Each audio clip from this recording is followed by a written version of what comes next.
अपने घर और ऑफिस को हरियाली से दे नया स्टाइल। पूजा प्लास्टिक के आकर्षक रंगों वाले प्लांटर्स, खूबसूरत hook pot planters, stylish wall hanging planters और भी बहुत कुछ। ये दोनों खबरें अलग अलग जिले की हैं, लेकिन जिस तरह इन वारदातों को अंजाम दिया गया वो कई सवाल खड़े कर रहे हैं। बता दें आपको, पहला मामला विदिशा से है, जहां पर विदिशा में सराफा व्यापारी से 70 लाख रुपए की लूट की जाती है और गोली मारकर ज्वेलर को लूटा जाता है। बंदूक की नोक पर यह बड़ी वारदात हुई, जहां पर दिन दहाड़े ज्वेलर पर हमला किया गया और बाजार लौट रहे व्यापारी को निशाना बनाया गया। वहीं दूसरी खबर की बात करी जाए तो खबर में यहाँ पर यह है कि बालाघाट से जहां सराफा व्यापारी से 2 करोड़ रुपए की लूट हुई और 10 से ज्यादा बदमाशों ने उस पर हमला किया। सोने चांदी के जेवर से भरा बैग लेकर आरोपी यहां से फरार हो गया।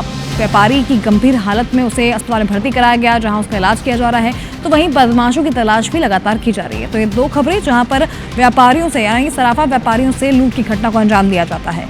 एक में गोली मार दी जाती है, तो वहीं दूसरे मामले में आरोपी जो हैं यहाँ पर 10 आरोपी मिलकर व्यापारी पर हमला करते हैं, उसका मारपीट करते हैं, जिसमें व्यापारी गंभीर रूप से घायल हो जाता है।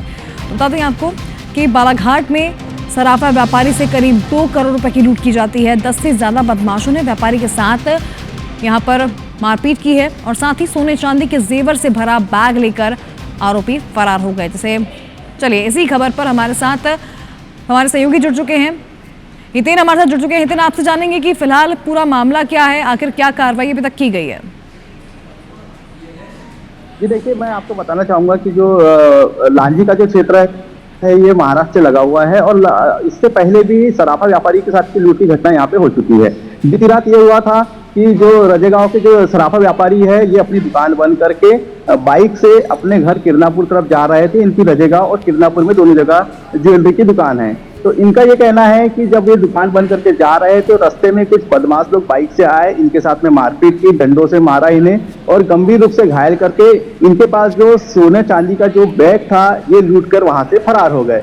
इस घटना के बाद में जैसे ही आसपास के लोगों को पता चला तो वहां पे भीड़ एकत्रित हुई और पुलिस को भी इसकी सूचना दी गई। पुलिस मौके पे पहुंची है और उसके बाद में जो है आसपास के सीसीटीवी कैमरे और इलाके की नाकाबंदी करने का प्रयास किया जा रहा है। पुलिस व्यापारी के अनुसार जो उसने जो बताया है कि उसके लगभग 2 करोड़ रुपए के जो ज्वेलरी थे वो अज्ञात जो बदमाश है वो लूट कर फरार हो गए। आपको ये भी बताना चाहूंगा कि इससे पहले भी लांजी में करीब 1 महीना पहले भी इस तरह की घटनाएं हो चुकी है। लांजी में एक व्यापारी थे, वो भी अपनी दुकान बंद करके जा रहे थे तो 7 से 8 बदमाश आए थे और उनके पास में जो सोना चांदी का बैग था उसमें लगभग 7 से 8 लाख रुपए के जेवरात थे, वो लेके फरार हो गए थे।